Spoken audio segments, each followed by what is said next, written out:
Moi, j'ai un parcours qui est complètement atypique. Mon épouse, mon beau-père, pour être plus précis, était un éleveur d'AQPS connu.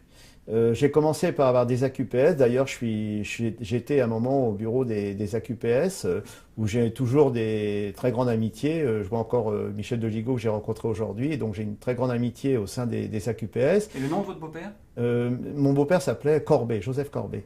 Et je pense que c'est une très bonne école, les AQPS. Les gens sont droits, les gens sont francs, et je pense que c'est une très bonne école. Donc ensuite, je me suis présenté à l'UPG, j'étais un peu jeune, puisque ça fait déjà 22 ans. Pour des raisons, l'UPG c'est l'ancêtre en fait de France Gallo, et pour des raisons professionnelles, je n'ai fait qu'un mandat, et j'ai été obligé de ne pas renouveler ce mandat. J'ai toujours eu des responsabilités au sein de la Selco, où j'ai eu un petit moment aussi où je me suis retiré pour des raisons professionnelles. Quand je suis arrivé au syndicat, je suis arrivé en tant qu'esqualité, donc président de la Selco, du syndicat de l'Ouest, pour remplacer Jean-Luc de Chevigny. J'étais un peu surpris du manque de débat.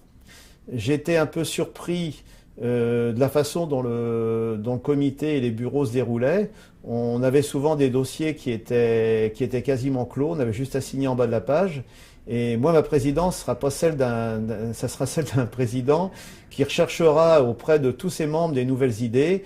D'abord des membres, ensuite des membres du comité et des membres du bureau. Je pense que nous ne pouvons avancer qu'en prenant l'avis de chacun.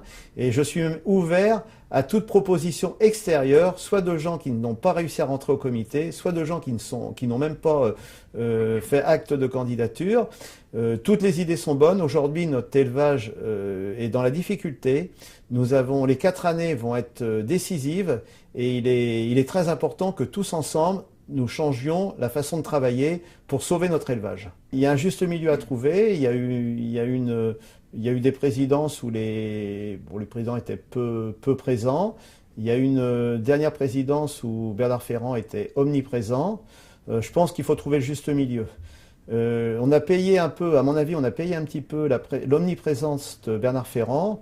Nous arrivions au bureau et au comité où les dossiers avaient été vus et revus par Bernard, donc il y avait trop peu de débats. Et moi je vois surtout pas comme ça le fonctionnement d'un syndicat. Je pense qu'il faut qu'il y ait surtout des débats.